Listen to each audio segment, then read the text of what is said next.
Bem, boa noite a todos. Tá bom, né? Ótimo. Boa noite a todos, que a paz do Mestre nos envolva, que nós possamos abrir nosso coração, elevar o nosso pensamento para as reflexões que vão ser propostas essa noite, né? O tema sugerido para essa reflexão, ele está lá no Evangelho segundo o Espiritismo, no capítulo 5, e aí nós vamos tratar especificamente do item 12, né? Que fala... É um fragmento das bem-aventuranças. E esse item 12 fala bem-aventurados os aflitos. E nesse item 12, especificamente, ele vai falar a respeito dos motivos de resignação. Né? Para a gente começar, é importante a gente definir, colocar de forma clara para todo mundo qual é o sentido, qual é o significado da palavra resignação. E aí, se a gente vai lá no dicionário, busca a etimologia da palavra, o significado da palavra, resignação significa ação de aceitar pacificamente as dores ou sofrimentos da vida. Ou seja, é a questão de conformidade, estar conforme. Obrigado, meu amigo. Obrigado. É muito importante essa definição a respeito da resignação, ou seja, da aceitação das dores, dos sofrimentos, das inconformidades, ou seja, aquilo que a gente espera que acontecesse de uma forma que de fato muitas vezes acontece de outra, porque isso nos ensina a estar apto a receber as informações e decodificar essas informações que chegam para nós a partir das vivências. E essa ideia de resignação, ela também está, a ideia de resignação não está relacionada à ociosidade, à aceitação de uma forma inócua. Muito pelo contrário.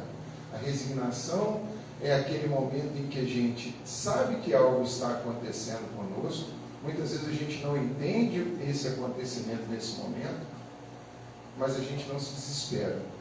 A gente busca a explicação, o entendimento para essa informação que nos chega, muitas vezes por meio da dor. A dor é a principal ferramenta utilizada para que nós possamos entender o processo de crescimento. O crescimento, ele vem relacionado muitas vezes, na maioria das vezes, por um processo de dor. Né? Quantas e quantas vezes na nossa vivência aqui, no nosso caminhar, enquanto espíritos em processo de evolução, a gente não passa por decisões que são sofridas, mas que na maioria das vezes elas têm o significado e a importância de nos fazer crescer, de nos fazer evoluir. Então, a gente precisa entender essa palavra resignação trazida aqui, principalmente lá no item 12 do capítulo 5, como um chamamento ao entendimento desse processo de sofrimento que chega até nós, mas sem estar alicerçado na murmuração, na raiva, na inconformidade e uma série de outros quesitos que a gente vai tratar hoje no estudo dessa noite. A gente precisa também conceituar o que são as bem-aventuranças. Né? As bem-aventuranças, e aí a gente precisa colocar que todas as características trazendo nos aspectos ali das bem-aventuranças, eles se dividem em dois aspectos principais. O primeiro, a gente tem uma condição. Jesus, quando vai tratar das bem-aventuranças, ele começa com uma condicionante. Então ele começa, bem-aventurados os aflitos. Então ele coloca uma condição. E depois dessa condição, a gente tem uma segunda parte, que é um resultado a ser oferido por aqueles que entendem essa condição e dão o seu contributo para que essa condição seja satisfeita. Sempre. Então a gente tem a primeira, que é esse condicionante relacionado às nossas ações, às nossas opções, às questões das realidades que a gente assume. E a segunda, que é esse resultado, ou seja, a partir do momento em que eu cumpro essas determinações, eu vou auferir os resultados daquilo que eu fiz. É aquela questão que a gente traz dentro da doutrina espírita, né? Que a gente sabe que é um jargão que a gente usa, né? Que o plantio é livre, mas a colheita é obrigatória. Eu sempre faço uma consideração a respeito disso, para nós espíritas, a função é um pouco diferente, porque a gente sabe que a gente não pode plantar o mal, né? A gente não pode fazer o mal porque a gente vai colher o mal. E para nós, esse entendimento de não fazer o mal faz com que o plantio não seja livre. O plantio tem que ser obrigatório. Nós, espíritas, sabemos que temos obrigação de semear o bem. Ponto. Então, para nós, mas a gente também sabe que acima dessa determinação existe o livre-arbítrio. A gente pode fazer o mal de forma deliberada, usando o nosso livre-arbítrio. No entanto, a partir do momento em que eu escolho agir no mal, eu tenho consciência plena que eu estou trazendo para perto de mim um compromisso, mais um débito, que obrigatoriamente eu tenho que quitar. Se não nessa encarnação, nas próximas. Mas o que vai tratar esse item 2 do capítulo 5? Ele começa falando assim, ó, pelas palavras, bem-aventurados os aflitos, porque serão consolados, ou seja, a gente colocou condição, e o que vai acontecer caso seja cumprida essa condição. Jesus indica ao mesmo tempo a compensação que espera os que sofrem e a resignação que nos faz bendizer o sofrimento, como prelúdio da cura. Quantas e quantas vezes nós passamos por situações, e isso quando a gente tem filho, né, e tem certos medicamentos que a gente tem que dar, que são complicados, né? Uma injeção que a gente tem que levar ao filho, uma vacina que a gente tem que submeter ao filho, um remédio amargo, né? E a criança muitas vezes fica relutante aí, e aí às vezes a gente fala assim, não, eu estou fazendo isso, eu sei que vai doer, mas é para o seu bem. É disso que Jesus fala nas bem-aventuranças, e principalmente nessa questão da aflição, da resignação, e dessa consolação que advém, caso nós passemos bem por esse processo de sofrimento. E o que sintetiza essa questão de passar bem pelos sofrimentos? É entender a mensagem que chega até nós por meio da dor. É muito difícil, no momento de sofrimento, a gente conseguir a lucidez para não questionar Deus porque eu e não o próximo. Porque eu e não o fulano, mas eu sou uma pessoa tão boa, eu estou passando por esse tipo de sofrimento. Nossa, fulano faz tanta coisa e com ele não acontece nada. Quantas e quantas vezes a gente, quando a gente é chamado à responsabilidade, a gente não faz esse questionamento? Ou quantas e quantas vezes a gente não é cercado de uma série de lamúrias como se nós fôssemos vítimas daquilo que está nos acontecendo? Então é nesse sentido que esse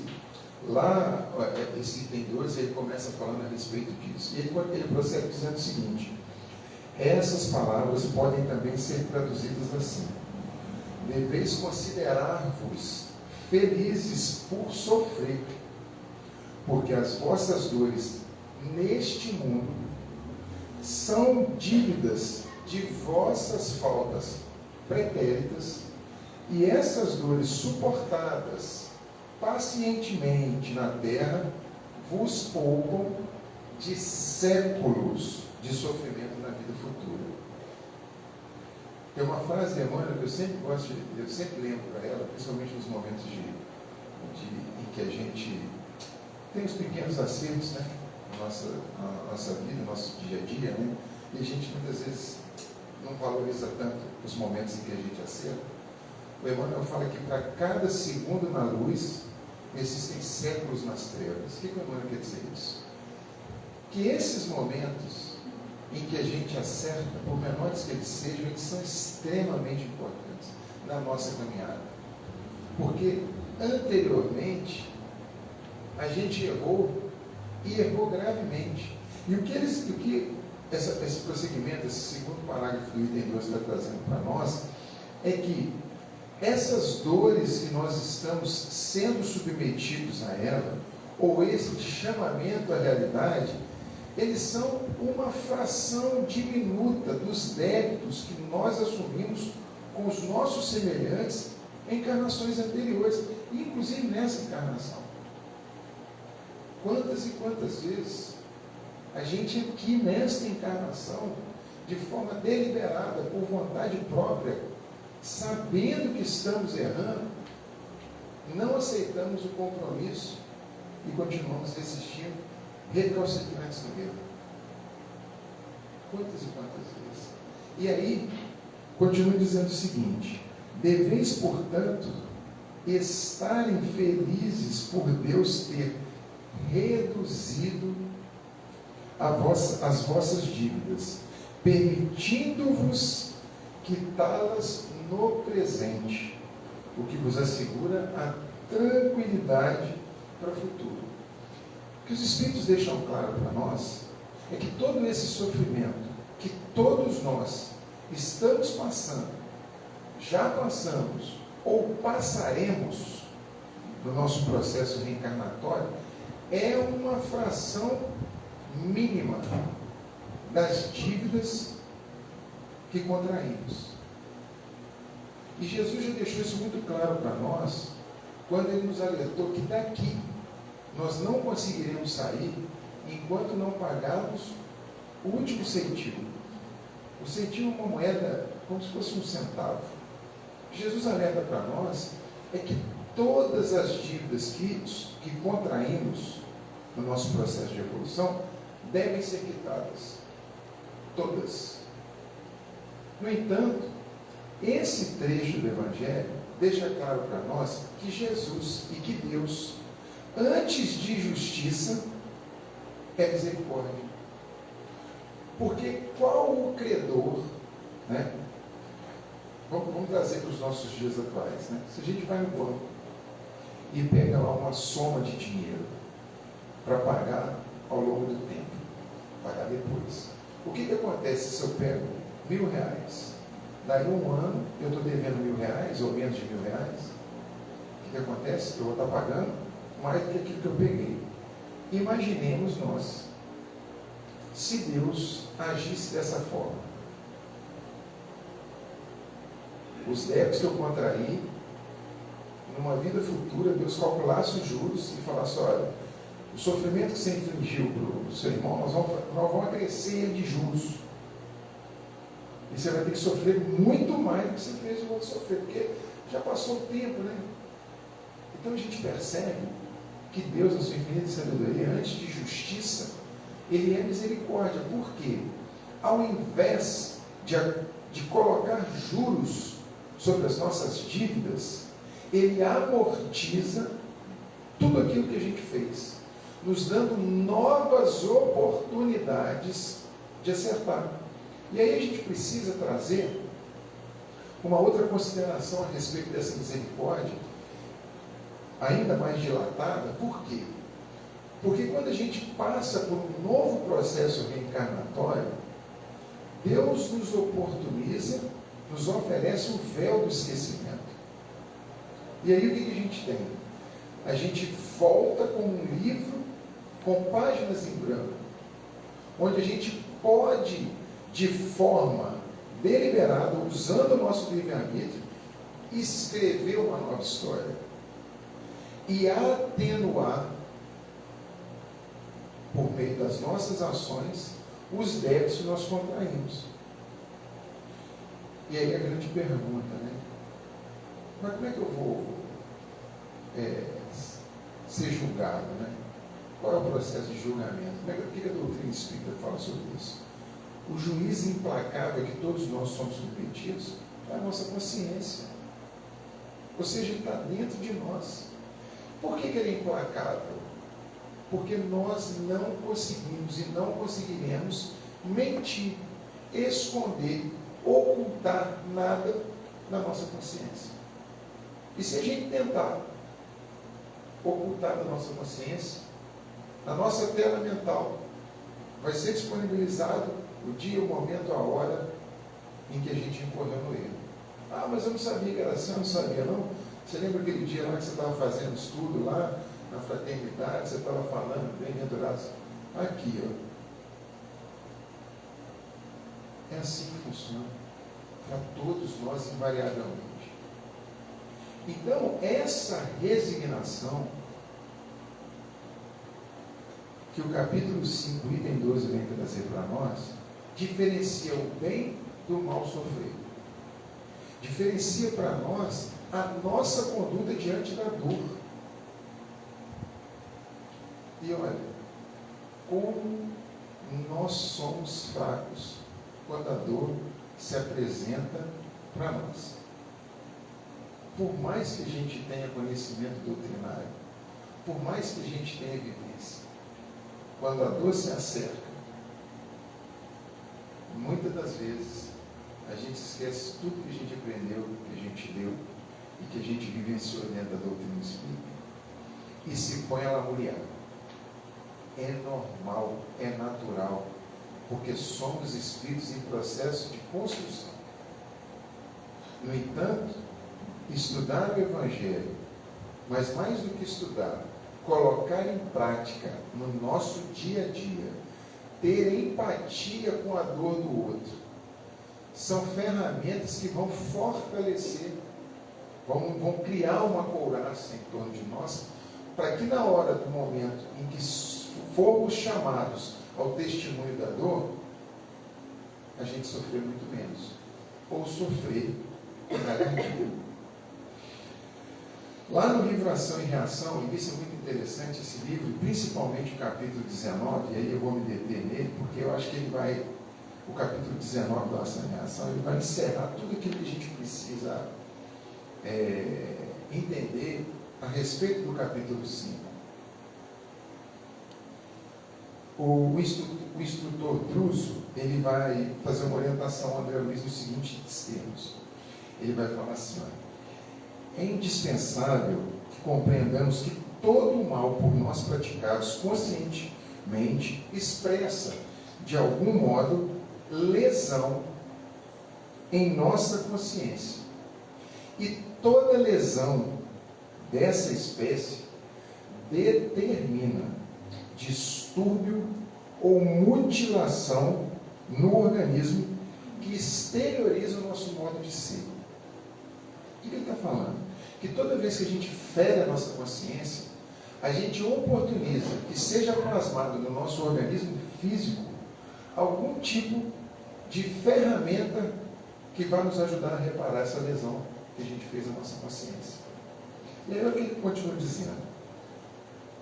A cegueira, a mudez, a idiotia, a surdez, a paralisia, o câncer, a lepra, a epilepsia, o diabetes, o pênfigo, a loucura e todas o conjunto de moléstias dificilmente curáveis significam sanções instituídas pela misericórdia divina, portas adentro da justiça universal.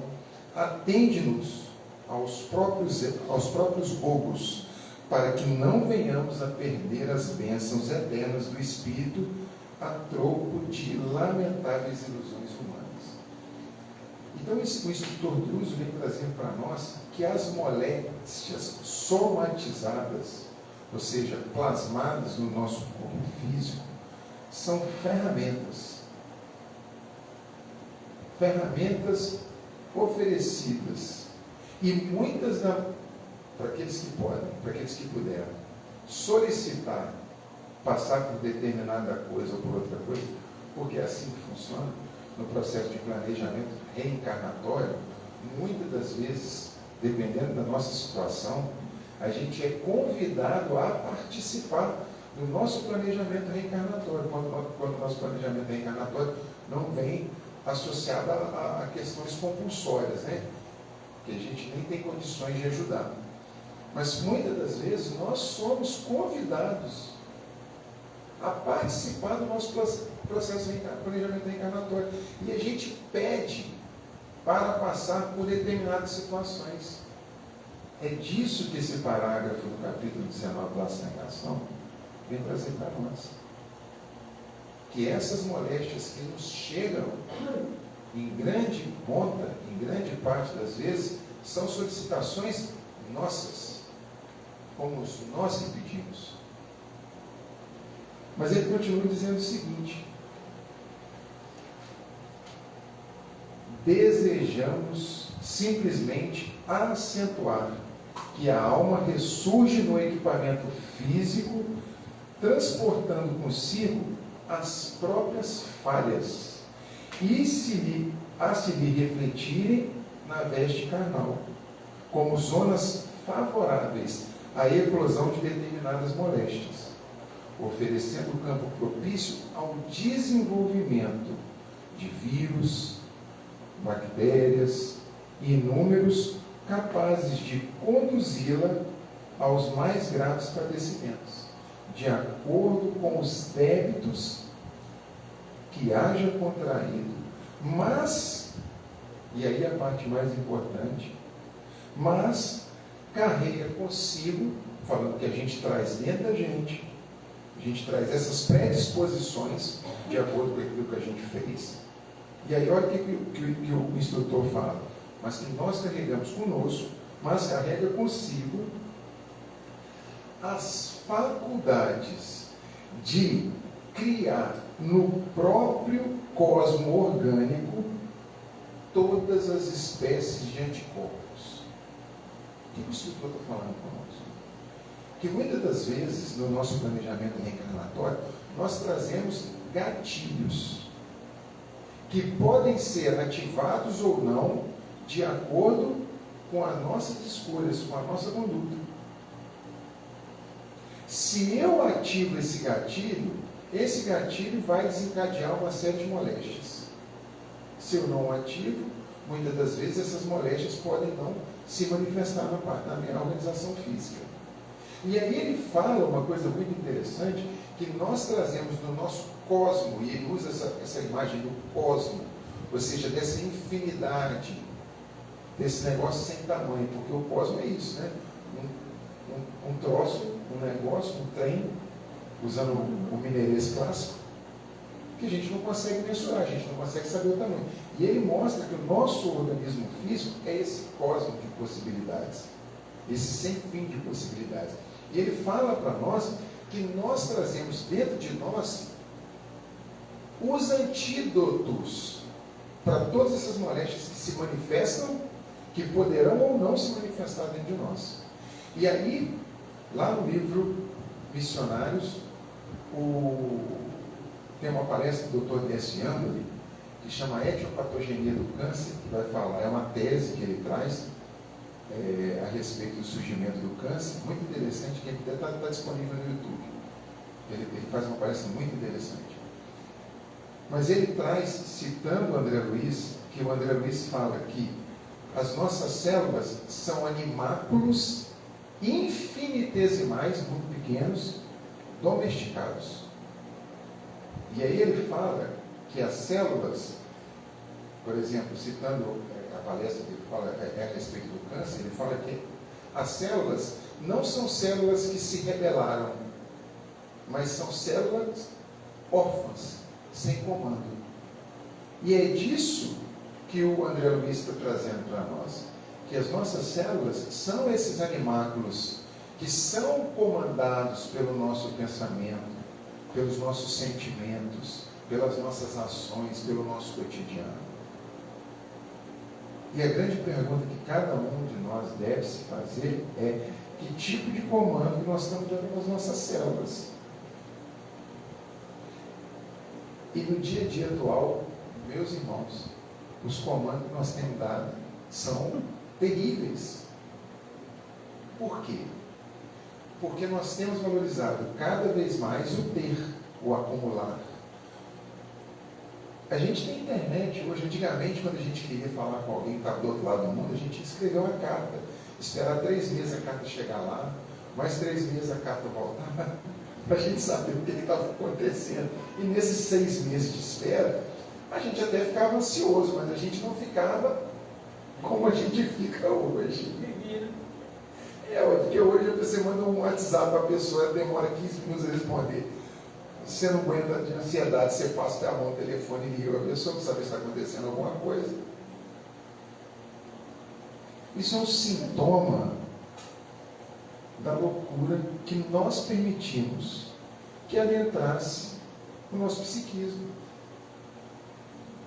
A gente por exemplo, eu lembro de uma vez que eu vi uma palestra falando a respeito de vícios, e aí estava falando que um especialista, ele estava falando que o grau de dependência do tabagista era medido em relação ao tempo que ele demorava entre o despertar e acender o primeiro cigarro. Quanto mais precoce fosse esse acendimento do cigarro, maior o grau de vício. Nós estamos falando de cigarro, né? E eu vou fazer uma pergunta para todo mundo aqui. Para a gente ver o nosso grau de vício, qual é o tempo que a gente demora entre despertar e pegar o celular e saber o que está acontecendo, ou ler as mensagens do WhatsApp? Qual o tempo de dispensão? Ou nem isso, né? Porque às vezes o telefone dorme do lado, né? Percebe? Está claro para todos nós, assim, como é que a gente está numa roda de ratos? E parece que a gente está correndo, cada vez correndo mais e mais rápido, de forma mais acelerada. E agora a gente tem a certeza que a gente não está saindo do lugar. Por quê? Porque nós avançamos intelectualmente, avançamos grandemente nas questões intelectuais, mas e nas questões morais? A gente percebe claramente que ainda falta muito para que a gente consiga nivelar essa balança. Não é isso? Porque nós não ficamos aflitos, muitas das vezes, pela dor do outro, ou por não ter o necessário. A gente se aflige por não ter o supérfluo. É aquilo que não nos faz falta. E aí a gente sente um vazio. Dr. Bezerra de Menezes, no livro A Coragem da Fé, ele fala que a nossa felicidade está sempre onde nós a pomos. No entanto, nós nunca a pomos onde nós estamos. Eu sempre, vira e mexe, eu estou falando essas frases, estou trazendo, porque eu não sei se porque para mim elas fazem muito sentido. E eu imagino que para todos nós elas façam sentido. Porque não é isso. A gente fala assim, quando eu conseguir tal coisa, eu vou ser feliz. E a gente trabalha, deixa filho de lado, abandona tudo e consegue aquilo. Quando a gente conseguiu aquilo, a gente vai olhar, a gente já colocou nossa felicidade de conseguir alcançar outra coisa. E a gente vai de novo no mesmo processo, trabalha. E aí a gente não alcança a felicidade. A gente não consegue ser feliz. Está sempre faltando alguma coisa. É desse tipo de sofrimento, é esse tipo de sofrimento é que todos nós estamos acometidos nos tempos modernos. Porque nós estamos nos afastando daquilo que é essencial. Quantas e quantas vezes, eu estava olhando outro dia, estava fazendo uma varredura, estava buscando um documento no computador, e estava vendo um vídeo da minha menina pequenininha, bebê, e olhando assim, as coisas que a gente passou e tudo, as vivências que a gente teve. E aí me veio uma lembrança muito interessante de uma corrida que eu estava nela, essas corridas da vida, né? E eu tinha uma perspectiva, um desejo muito grande de me tornar um executivo de uma multinacional. Estava trabalhando para isso até 15 anos atrás. E até que minha filha, a gente descobriu que a minha esposa estava grávida, né? E aí eu fiquei e nesse primeiro ano, e a gravidez, eu fiquei mais longe delas do que perto, porque eu estava nessa corrida. Eu via minha esposa no sábado de tarde, para de noite, no domingo, e na segunda de madrugada eu ia embora para o Juiz de Fora, ficava a semana inteira lá. Então, eu participei dos momentos importantes, mas eu não estava no dia a dia. E aí eu percebi que isso não fazia nenhum sentido. E aí eu fiz uma escolha totalmente diversa. Falei, não vai dar para ser rico nessa encarnação. Não vai dar para fazer isso, porque eu quero viver com a minha família. Então foi uma escolha. Quantas e quantas vezes nós somos chamados a fazer esse tipo de escolha? E a gente escolhe aquilo que é supérfluo. Quantas e quantas vezes nós temos todo o dinheiro do mundo, mas a gente não tem a saúde? A gente tem todo o dinheiro do mundo, Mas a gente não é reconhecido como pai pelos filhos que a gente tem. Quantas e quantas vezes a gente é uma pessoa a nível da sociedade, mas quando a gente chega dentro de casa, todo mundo estremece de medo. E é uma questão, como a gente está falando aqui, de escolha. E aí a dor chega. Depois de anos fazendo isso, buscando essas coisas desnecessárias, a gente olha, e eu percebi isso, percebo com um amigo que vive próximo, que fez as escolhas, e ele estava comentando outro dia, que ele se sente muito sozinho, que ele construiu muito, e esqueceu de cuidar dos filhos, e hoje ele tem contato com os filhos uma vez por ano.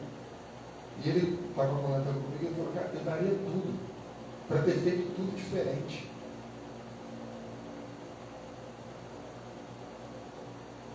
E aí, tem duas formas da gente aprender, né? Isso também é um jargão usado no doutrina espírita, pelo amor ou pela dor. Olha, meus amigos, pelo amor é pouco provável que a gente aprenda, sabe por quê? Porque a gente não ama aquilo que a gente não conhece. A gente ainda não consegue amar aquilo que a gente não conhece. Nós, no estágio que nós estamos, de espíritos habitando um mundo de provas e expiações, chegaremos nessa condição. Até porque, se a gente for analisar Jesus, Jesus amava tudo, porque ele conhecia, de fato. Por isso que ele fala, conheço as ovelhas que o Pai me confiou nominalmente. Então Jesus conhecia cada um de nós melhor do que nós mesmos.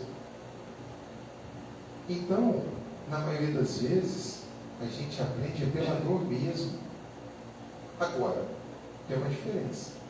A gente pode aprender por meio da nossa dor, que é o processo mais traumático, ou nós podemos aprender por meio da dor do outro. São essas vivências que a gente passa nos trabalhos, na seara do bem. Quando a gente está fazendo campanha do Quilo. Quando a gente vai na casa, a gente bate, porque muitas vezes a gente acredita que tem gente passando fome, né? A gente ouviu isso, e ouve isso. Não acredito que tem gente passando fome, nada. Até o momento que a gente sai do nosso conforto e a gente enxerga, a gente vê.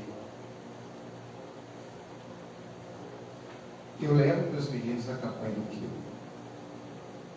Por quê? Porque eles não sabem o que é fome.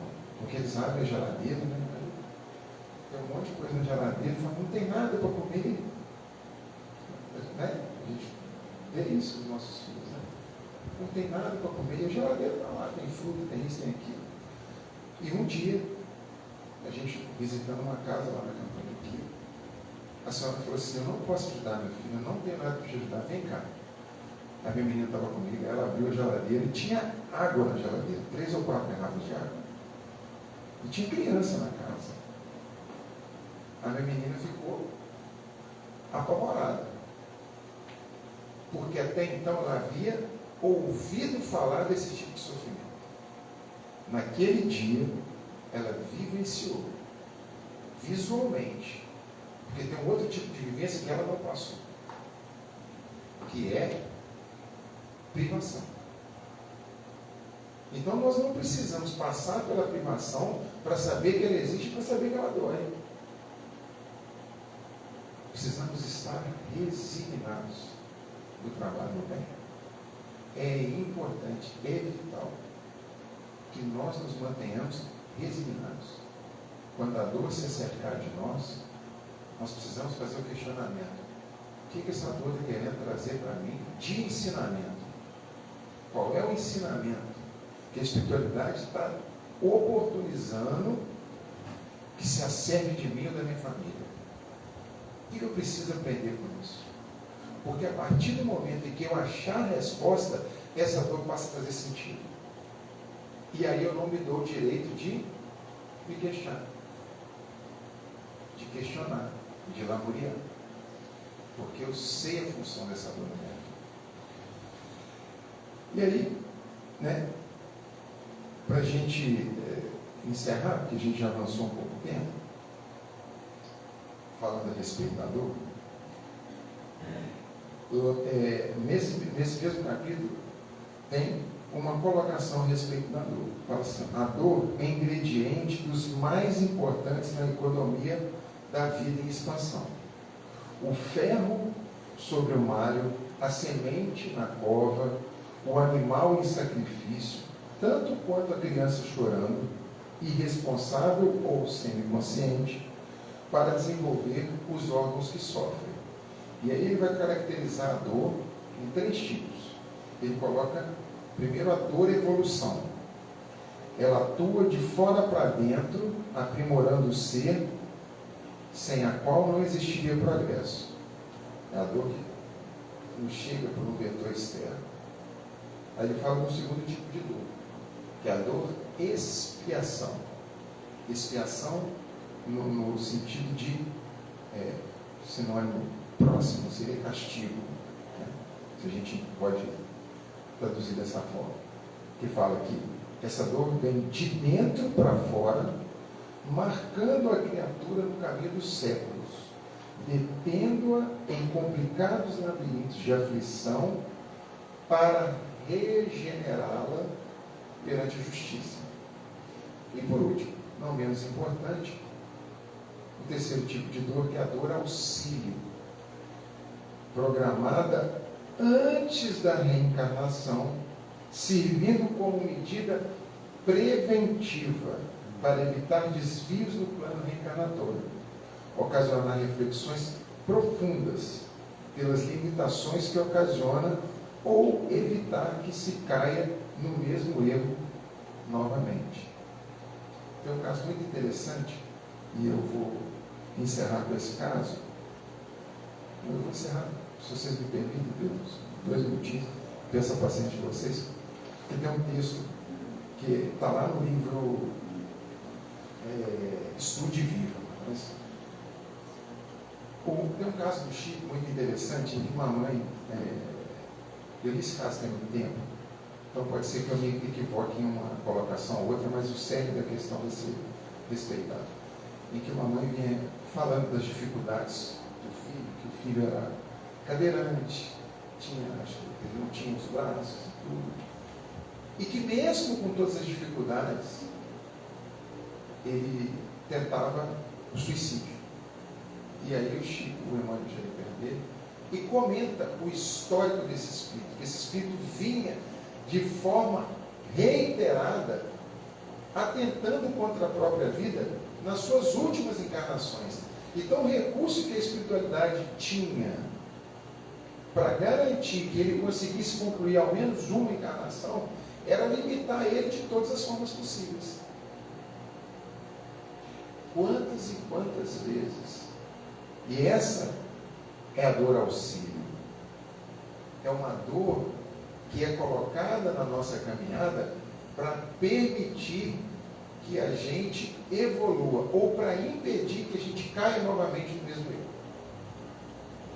E aí, finalizando e agradecendo a paciência dos companheiros, está lá no capítulo 66 do livro Estude Viva. E o título desse capítulo é Resignação e Resistência.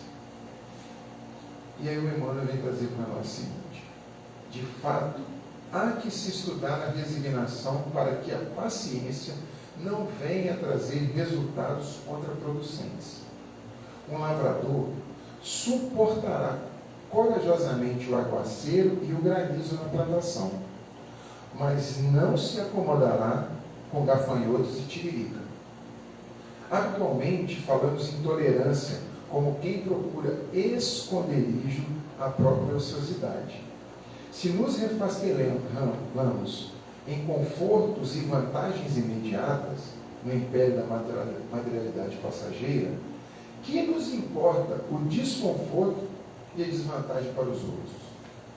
Esquecemos-nos de que o incêndio no vizinho é a ameaça de fogo em nossa casa e de imprevisto e irrompem chamas junto de nós, comprometendo-nos a segurança e fulminando-nos a ilusória tranquilidade. Todos necessitamos ajustar resignação no lugar certo. Se a lei nos apresenta um desastre inevitável, não é justo que nos desmantelemos em gritaria e inconformação. É preciso decisão para tomar os remanescentes e reentrelaçar para o bem no tear da vida. Se as circunstâncias revelam a incursão do tifo, não é compreensível cruzar os braços e deixar campo livre aos vacilos. Sempre é aconselhável a revisão das nossas atitudes no setor da conformidade. Como reagimos diante do sofrimento e do mal? Se aceitamos penúria, detestando o trabalho, nossa pobreza resulta de compulsório merecimento. Civilização significa trabalho contínuo contra a barbaridade. Higiene expressa atividade infinitamente repetida contra a imundície. Nos domínios da alma, toda conquista do ser, no rumo da sublimação, pede harmonia com ação persistente para que se persevere. Paz pronta ao alarme, construção do bem com dispositivo de segurança. Serenidade é constância operosa, esperança é ideal com serviço. Ninguém cultive resignação diante do mal declarado irremovível, sob pena de agravá-lo e sofrer-lhe a clava mortífera. Estudemos resignação em Jesus Cristo. A cruz do Mestre não é símbolo de apassivamento à frente da astúcia e da crueldade, e sim mensagem de resistência contra a mentira e a criminalidade mascaradas de religião num protesto firme que perdura até os dias de hoje. Meus amigos, que possamos ser resignados no trabalho do bem. Que Jesus continue nos abençoando hoje e sempre. Muita paz para todos. Obrigado, Luiz. Eu que agradeço.